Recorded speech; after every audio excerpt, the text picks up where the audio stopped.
Bible अध्ययन श्रृंखला के अंदर आपका हार्दिक स्वागत है। प्रभु आपको बहुत आशीष दे। प्रेरित पौलुस के द्वारा लिखित पहला कुरिन्थियों की पत्री के अंदर हम हैं।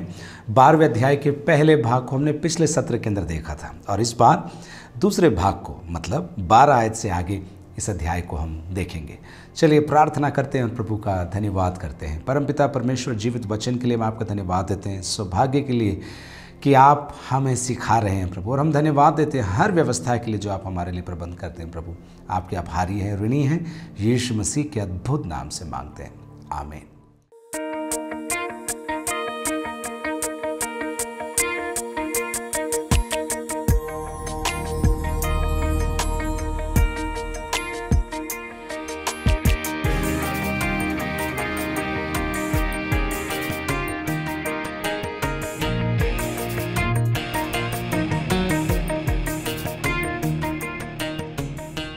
चलिए 12वीं आयत से आगे हम पढ़ेंगे। 12वें अध्याय की 12वीं आयत से आगे। क्योंकि जिस प्रकार देह तो एक है और उसके अंग बहुत से हैं, और उस देह के सब अंग बहुत होने पर भी सब मिलकर एक ही देह हैं, उसी प्रकार मसीह भी है।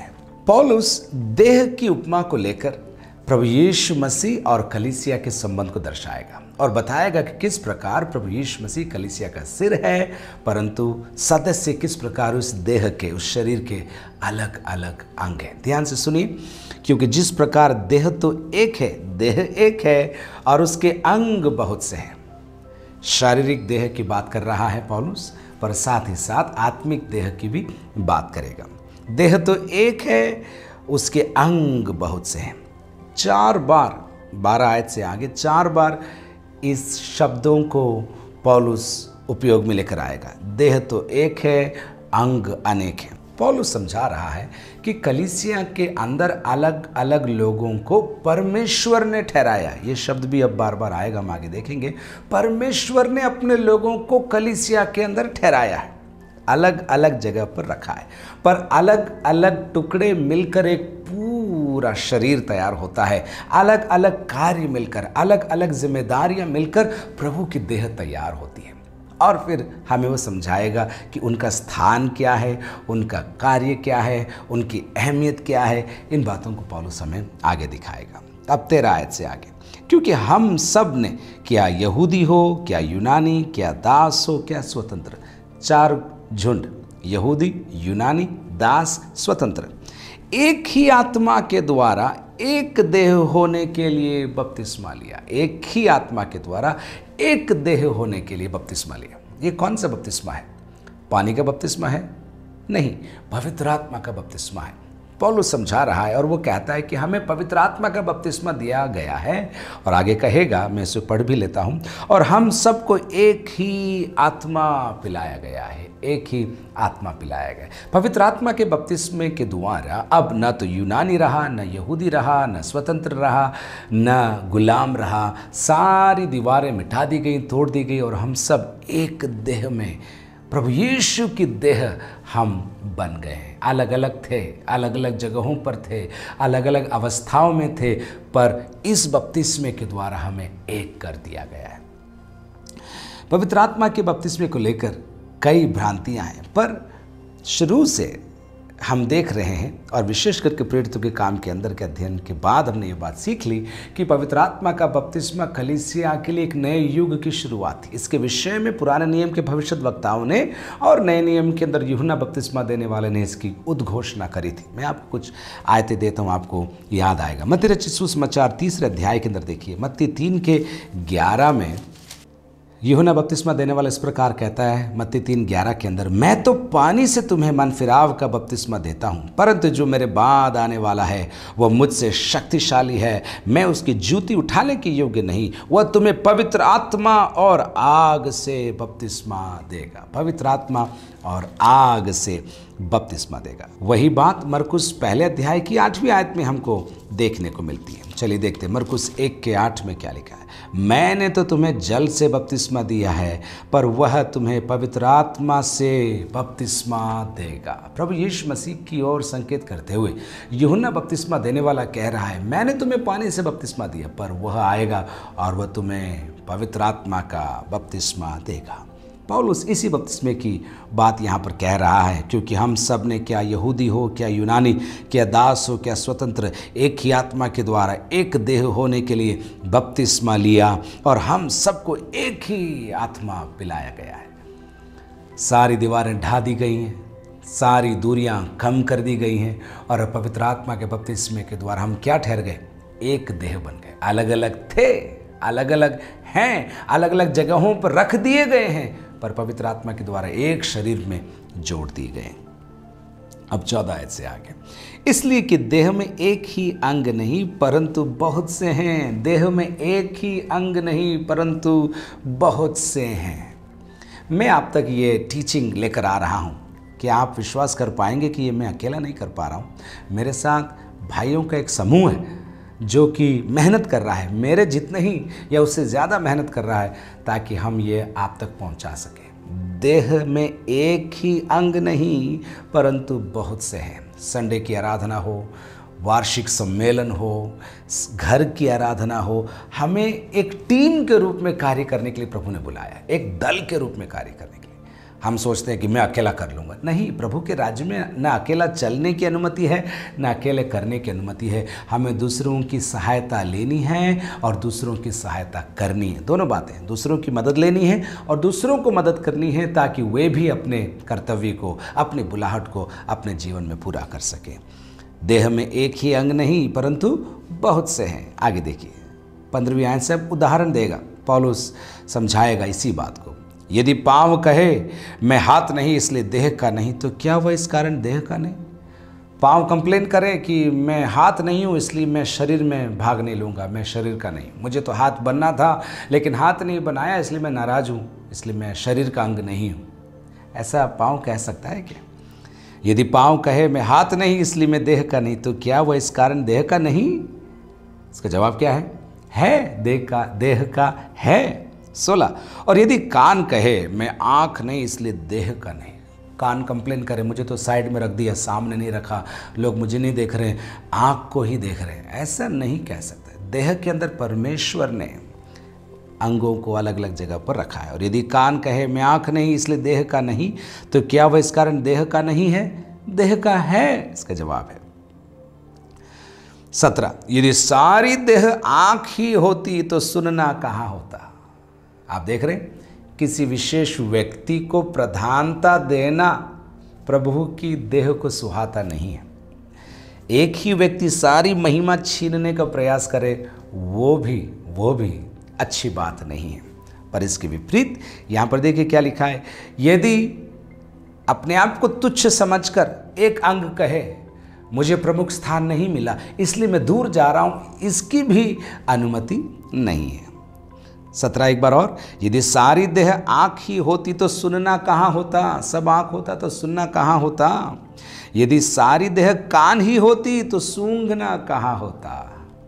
अलग अलग अंगों के नामों का प्रयोग कर पौलुस मुझे और आपको याद दिला रहा है, चाहे कान हो या नाक, चाहे आँख हो या हाथ, चाहे पैर हो या सिर, हमको परमेश्वर ने अपना काम दिया है, हमको कलीसिया में जोड़ा है और हमको प्रभु की देह में जोड़ा है और हमको हमारे काम को करना है। तुलना करने में आप समय मत बिगाड़िए, उनको देखो, इनको देखो, इनके जैसा मैं नहीं हूँ, काश कि मेरे पास भी इतने बड़े वरदान होते, मेरे पास भी इतनी बड़ी परवरिश होती, मेरे को कोई बैकिंग करने वाला होता, मैं भी उस खानदान का होता। छोड़िए ना भाई बहन, छोड़िए ना शिकायत करना, और जो अनुग्रह प्रभु ने आपको दिया है उसमें बढ़ना शुरू करिए, अपने अभिषेक का प्रयोग करना शुरू करिए, कलीसिया को, मसीह की देह को बनाना शुरू करिए। 18, परंतु सचमुच परमेश्वर ने, ये शब्द आ गया, मैं शुरू से कह रहा था, परमेश्वर ने, परंतु सचमुच परमेश्वर ने अंगों को अपनी इच्छा के अनुसार एक एक करके देह में रखा है। परमेश्वर ने उसकी इच्छा के अनुसार अंगों को, शरीर के अंगों को देह के अंदर, अब ये कलीसिया की बात हो रही है, मसीह की देह की बात हो रही है, परमेश्वर ने अपनी इच्छा के अनुसार अंगों को अलग अलग जगह पर रखा है। बहुत ज़रूरी बात है, इसको समझना और सीखना ज़रूरी है कि आपके कलीसिया के अंदर, सेवकाई के अंदर, आपके शहर के अंदर, आपके देश के अंदर परमेश्वर ने नियुक्तियाँ की है। और जब परमेश्वर ने नियुक्तियाँ की हैं तो मुझे उनका आदर करना है, उनके अधीन आना है, उनको उठाना है, और न केवल उनको उठाना है पर उनके साथ साथ दर्शन को पूरा करने के लिए पूरी ताकत मुझे लगा देनी है। अब देखते हैं आगे 19। यदि वे सब एक ही अंग होते तो देह कहाँ होती? देह बनती ही नहीं। देह बनती कैसे? अलग अलग अंगों के जुड़ने से देह बन रही है। हाथ है, पैर है, सिर है, कान है, आँख है, मुंह है, इसलिए तो शरीर बना। अगर सब ही आँख होते तो आँख ही कहलाते। समझ रहे हैं आप? यदि वे सब एक ही अंग होते तो देह कहाँ होती? 20वीं आयत। परंतु अब अंग तो बहुत से हैं परंतु देह एक ही है। डाइवर्सिटी है पर यूनिटी भी है। अलग अलग प्रकार के अंग हैं पर मिलकर एक देह है। आप प्रभु को धन्यवाद दीजिए। आपकी कलीसिया के अंदर अलग अलग प्रकार के लोग होंगे, ऐसे मैं अनुमान लगाता हूँ। अलग अलग प्रकार के दिखने वाले, अलग अलग प्रकार के पहनने वाले, अलग अलग प्रकार के भोजन खाने वाले आपसे बिल्कुल अलग होंगे, लेकिन आप और वे एक ही देह के अंग हैं। यह भूलना मत, बहुत बड़ी सच्चाई है। मैंने पहले भी कहा, एक बार और मैं कहूँ, जो संस्थाएं कर नहीं सकती, जो सरकारें कभी कर नहीं सकती, ऐसी एकता कलीसिया के अंदर पाई जा सकती है, क्योंकि प्रभु यीशु मसीह का लहू सबके लिए समान रूप से बहाया गया। क्या ऊंचा, क्या नीचा, क्या गरीब, क्या धनी, क्या स्वतंत्र, क्या दास, सबके लिए प्रभु यीशु मसीह का वही लहू बहाया गया और हमको समान दर्जा वो प्रदान करता है। 20। परंतु अब अंग तो बहुत से हैं परंतु देह एक ही है। 21। आँख हाथ से नहीं कह सकती मुझे तेरी आवश्यकता नहीं, और न सिर पाँव से कह सकता है मुझे तुम्हारी आवश्यकता नहीं। आप दूसरों को दरकिनार नहीं कर सकते, दूसरों को दूर नहीं कर सकते। हमें आपकी ज़रूरत नहीं, हम चला लेंगे, हम कर लेंगे, हम देख लेंगे, ऐसे कह ही नहीं सकते आप, ऐसा कह नहीं सकते। अब 22 आयत में आगे क्या लिखा है देखिए। परंतु देह के वे अंग जो दूसरों से निर्बल लगते हैं बहुत ही आवश्यक है। क्या है इसका तात्पर्य? कलीसिया के अंदर प्रबल लोग भी हैं, निर्बल लोग भी हैं। कलीसिया केवल प्रबल लोगों से चल नहीं सकती, निर्बल लोगों की भी ज़रूरत है। कभी भी कलीसिया के अंदर ऐसा न सोचा जाए, ऐसा न समझा जाए कि निर्बलों की हमें ज़रूरत नहीं, ये तो हमारे लिए हेडेक है, ये तो हमारे लिए टेंशन है, ये तो कुछ कंट्रीब्यूट नहीं करता। ऐसा मत सोचिए। कलीसिया के अंदर सबकी ज़रूरत है। देह के जिन अंगों को हम आदर के योग्य नहीं समझते उन्हीं को हम अधिक आदर देते हैं, और हमारे शोभाहीन अंग और भी बहुत शोभायमान हो जाते हैं। देह उन अंगों को आदर देती है जो आदर के योग्य नहीं, क्योंकि उनकी ज़रूरत वे जानते हैं, उनकी ज़रूरत वे समझते हैं, इसलिए उनका आदर करते हैं। और जब वे आदर करते हैं देह और भी खूबसूरत बन जाती। एक अंग ही नहीं, पूरा देह खूबसूरत बन जाता है। 24। फिर भी हमारे शोभायमान अंगों को इसकी आवश्यकता नहीं, परंतु परमेश्वर ने, मेरे साथ बोलिए, परमेश्वर ने, एक बार और, परमेश्वर ने देह को ऐसा बना दिया है कि जिस अंग को आदर की घटी थी उसी को और भी बहुत आदर मिले। परमेश्वर ने ऐसा बना दिया है कि जिस अंग को आदर की घटी थी उसको बहुत आदर मिले। 25। ताकि देह में फूट न पड़े परंतु अंग एक दूसरे की बराबर चिंता करें। अंग एक दूसरे की बराबर चिंता करें। The body has to take care of its members and the members have to help one another. देह अंगों की मदद करेगा, लेकिन अंगों को एक दूसरे की चिंता करनी पड़ेगी, तब जाकर देह उन्नति करेगा। बात देह की नहीं हो रही, बात आपकी कलीसिया की हो रही है, आपके आत्मिक परिवार की हो रही है, बात आपकी हो रही है। मेरे प्रियो, भूलना मत, दूसरे मेरी फ़िक्र नहीं कर रहे हैं, यह सोचना एक बार बंद कर दीजिए और कहना शुरू करिए, मुझे किसकी फ़िक्र करनी है, मुझे किसकी देखरेख करनी है, मुझे किसकी सेवा करनी है, मुझे प्रभु ने क्यों बनाया, मुझे कलीसिया में क्यों जोड़ा, मेरा क्या उद्देश्य है, मेरे जीवन से प्रभु तू क्या चाहता है। ऐसे सवालों को जब आप पूछने लगेंगे आपको समय नहीं मिलेगा अपने खुद की चिंता करने के लिए, और प्रभु आपकी चिंता करने के लिए दूसरे अंगों को खड़ा करेगा। कितनी खूबसूरत बात वो होगी।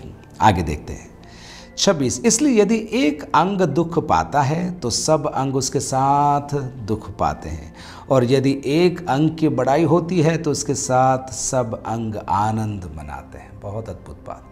पैर की कच्ची उंगली कहीं पत्थर से ठेस खा जाए या उसे लग जाए तो पूरा शरीर चिल्लाता है, पूरा शरीर आह चिल्लाता है। यदि कोई आपके पैर पर पैर रख दे, आप चिल्ला उठते हैं, मुंह चिल्ला उठता है। मुंह चिल्ला क्यों रहा है? पैर को लगी है ना, उंगली दबी है ना, तो फिर मुंह क्यों चिल्ला रहा है? इतने खूबसूरत तरीके से ये शरीर जुड़ा हुआ है कि पैर की कच्ची उंगली दर्द उठाए तो मुंह चिल्लाता है। कलीसिया के अंदर भी अगर एक जन विलाप कर रहा है, एक जन दुख में है, एक जन निराशा में, कलीसिया मिलकर जब प्रभु को पुकारेगी, प्रभु उसके दुख को दूर करेगा। और इसके साथ ही साथ जब एक अंग आनंद बनाता है, मान लीजिए जैवलिन फेंकने वाले ने एक बड़े इनाम को जीत लिया, तो केवल हाथ खुश नहीं होता, पूरा शरीर खुश होता है कि इस हाथ का प्रयोग करके भाला फेंका गया और इनाम जीता गया। पर केवल हाथ को ही इनाम नहीं, पूरे शरीर को बधाई दी जाती है। उसी प्रकार जब मसीह की देह के अंदर कोई अच्छा काम करे, कोई भलाई का काम करे, तो आपको कुड़कुड़ाने की ज़रूरत नहीं है, आपको सोचने की ज़रूरत नहीं है मेरे से तो किसी ने पूछा भी नहीं, मेरे को बताया भी नहीं। नहीं, आप देह में हैं, देह की बड़ाई हो रही है जब एक अंग की बड़ाई हो रही है। आत्मिक मर्म है, आत्मिक मर्म। प्रभु करे हम एक दूसरे को इतना प्रेम कर सकें, हमें बुरा लगने की आदत ही बंद हो जाए, हमें बुरा ना लगे। यदि कोई हमसे ना कहे ना बताए, हम एक दूसरे को प्रोत्साहन देने वाले, एक दूसरे को बढ़ावा देने वाले, एक दूसरे को एनकरेज करने वाले हम बनने पाए। आगे देखें 27 आयत से आगे, इसी प्रकार तुम सब मिलकर मसीह की देह हो और अलग अलग उसके अंग हो। 4 बार पौलुस ने इस 12 आयत से आगे उसने ये बात कह दी, एक देह कई अंग, एक देह कई अंग। 28 और परमेश्वर ने, ये तीसरी बार आ रहा है, 18वीं आयत में परमेश्वर ने ठहराया, हमने देखा। फिर 24 आयत में हमने देखा परमेश्वर ने। अब 28 में एक बार और परमेश्वर ने कलीसिया में अलग अलग व्यक्ति नियुक्त किए। अब इस आयत के आगे 28 से आगे पौलुस एक बार और वरदानों की सूची देगा, आत्मिक वरदानों की। और इसमें से कुछ आत्मिक वरदान हमको पहले भाग के अंदर मिलेंगे, कुछ इफिसियों की पत्री के अंदर हमें मिलेंगे। पर इन दोनों सूचियों में न पाए जाने वाले 2 वरदान हमको यहाँ पर मिलने जा रहे हैं, अपन देखते हैं। चलिए, और परमेश्वर ने कलीसिया में अलग अलग व्यक्ति नियुक्त किए हैं। परमेश्वर ने अलग अलग व्यक्ति नियुक्त किए हैं, सारे वरदान एक आदमी में नियुक्त नहीं किए हैं। सुनिए ध्यान से, और परमेश्वर ने कलीसिया में अलग अलग व्यक्ति नियुक्त किए हैं। प्रथम प्रेरित, दूसरे भविष्यद्वक्ता। प्रेरित इस सूची में नहीं है। इफिसियों को लिखी हुई पत्री के अंदर पौलुस वरदानों की सूची में प्रेरित का नाम जोड़ता है। यहाँ पर भविष्यवाणी करना लिखा है, पर इफिसी 4 के अंदर भविष्यद्वक्ता, prophet, the office of a prophet कहते हैं। एक नबूवत करने वाला, प्रभु की बातों को बोलने वाला एक व्यक्ति के लिए भविष्यद्वक्ता शब्द का प्रयोग किया गया। एक क्षण में आपको समझा दूं, आत्मिक वरदान 1 कुरिन्थी 12 के अंदर जब लिखा है भविष्यवाणी का वरदान, तो भविष्यवाणी मैंने आपको समझाया था, परमेश्वर की आवाज़ को सुनकर परमेश्वर का जन जब परमेश्वर के लोगों से परमेश्वर की बात कहता है, वो भविष्यवाणी है। जरूरी नहीं कि ये आने वाली कल की बातें हों, ये प्रभु का कलाम भी हो सकता है, प्रभु के द्वारा दिया गया दर्शन भी हो सकता है। पर भविष्यद्वक्ता जो है ना, वो पुराने नियम के अंदर जैसा नबी हुआ करता था या भविष्यद्वक्ता हुआ करता था, उसके समान एक पदवी है भविष्यद्वक्ता की पदवी। और ये एक रात में कमाई नहीं जाती। भविष्यवाणी करते करते करते परखे जाने के बाद एक के बाद एक के बाद जो वो कह रहा है वो होता चला जा रहा है। बहुत समयों के गुजर जाने के बाद समुदाय कहने लगता है ये भविष्यद्वक्ता है, ये प्रोफेट है, ये प्रोफेट है, क्योंकि ये जो कहता है वो हो रहा है, होता है। जब ऐसी गवाही होती तो उसे भविष्यद्वक्ता हम कह सकते हैं। सब लोग भविष्यवाणी कर सकते हैं, पर सब लोग भविष्यद्वक्ता नहीं है। समझ रहे हैं आप लोग? एक बार और बोलूं, सब लोग प्रभु की ओर से अपने दिए गए विश्वास के परिमाण के आधार पर भविष्यवाणी कर सकते हैं, पर भविष्यद्वक्ता कई अरसे के बाद समुदाय इस बात को मुहर देती है कि ये भाई या ये बहन भविष्यद्वक्ता है। तो देखिए, ये सूची देखते हैं अपन 28 आयत से आगे एक नई सूची पौलुस प्रस्तुत कर रहा है। प्रथम प्रेरित, दूसरे भविष्यद्वक्ता, तीसरे शिक्षक, ये भी इफिसी 4 में आपको मिलेगा। फिर सामर्थ के काम करने वाले, ये 12वें अध्याय के अंदर हमने देख लिया, सामर्थ के काम करने वाले, चंगा करने वाले, ये भी हमने देख लिया, उपकार करने वाले, ये नया वरदान है, उपकार करने वाले, द मिनिस्ट्री ऑफ हेल्प्स। उपकार मतलब न केवल परोपकारिता की बात हो रही है, मदद करने वाले, मदद करने वाले, उपकार करने वाले, मूल भाषा में इसका अर्थ है मदद करने वाले, द पीपल दैट हेल्प। ये भी एक वरदान है, मदद करने का वरदान। कुछ लोग मदद लेने में माहिर है, पर कुछ लोग मदद करने में माहिर है। आपकी सूची में आते मुझे नहीं मालूम, लेकिन ये भी एक वरदान है।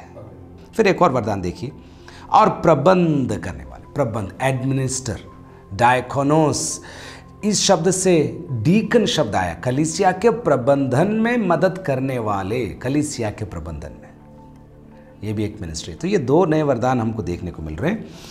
और नाना प्रकार की भाषा बोलने वाले, ये हमने पिछली सूची के अंदर देख लिया। तो हम देख रहे हैं 2 नए वरदान हमको यहाँ पर मिले, एक उपकार करने वाले और प्रबंध करने वाले। अब आगे देखिए, क्या सब प्रेरित हैं? इसका जवाब क्या है? नहीं। क्या सब भविष्यद्वक्ता है? जवाब क्या है? नहीं। आगे देखिए, क्या सब उपदेशक हैं? नहीं। क्या सब सामर्थ के काम करने वाले हैं? नहीं। 30, क्या सबको चंगा करने का वरदान मिला है? आप बोलिए, जवाब क्या है? नहीं। क्या सब नाना प्रकार की भाषा बोलते हैं, सारी भाषाएं बोलते हैं? नहीं। फिर देखिए 31, क्या सब अनुवाद करते हैं? नहीं। अब पौलुस एक बात कह रहा है, तुम बड़े से बड़े वरदानों की धुन में रहो। ये सारे वरदान अच्छे हैं, लेकिन अब पौलुस कह रहा है तुम बड़े से बड़े वरदान की धुन में रहो, परंतु मैं तुम्हें और भी सबसे उत्तम मार्ग बताता हूं, परंतु मैं तुम्हें और भी सबसे उत्तम मार्ग बताता हूं। 12, 13 और 14 अध्याय, पहला कुरिन्थियों के अंदर 12, 13 और 14 अध्याय वरदानों के बारे में है। हम सोचते हैं केवल 12वें अध्याय में वरदान की बातें, नहीं, 12, 13 और 14। 14 के अंदर प्रभु का दास पौलुस हमें भविष्यवाणी और अन्य भाषा के बारे में और गहराई से सिखाएगा। 12वें अध्याय में उसने हमें सूची दी है, 14 अध्याय के अंदर वो अन्य भाषा और भविष्यवाणी के बारे में सिखाएगा। पर इन दोनों के बीच में 13वां अध्याय है जो कि प्रेम के बारे में हमें सिखाता है। ये अलग से रखा जा सकता है ये अध्याय, पर वरदानों को समझने के लिए पौलुस हमें याद दिलाता है बीच में एक चीज चाहिए, और उसका नाम है प्रेम। प्रेम, इसके बारे में अद्भुत तरीके से हम अगले अध्याय के अंदर सीखेंगे। और मेरी ये प्रार्थना है कि आप तैयार रहें, सीखते रहें, दूसरों को सिखाते रहें, क्योंकि पौलुस स्वयं कहता है तुम बड़े से बड़े वरदानों की धुन में रहो, परंतु मैं तुम्हें और भी सबसे उत्तम मार्ग बताता हूँ। पौलुस कह रहा है I am going to show you a better way. न केवल वरदान वरदान वरदान करते रहो, लेकिन प्रेम की भी चाह रखो, और ऐसा प्रेम जैसा मसीह ने मुझे और आपको दिखाया। पर इसके बारे में अगले अध्याय के अंदर अपन सीखेंगे। तब तक प्रभु आपको सुरक्षित रखे। God bless you. प्रभु आपको बहुत बहुत आशीष दे।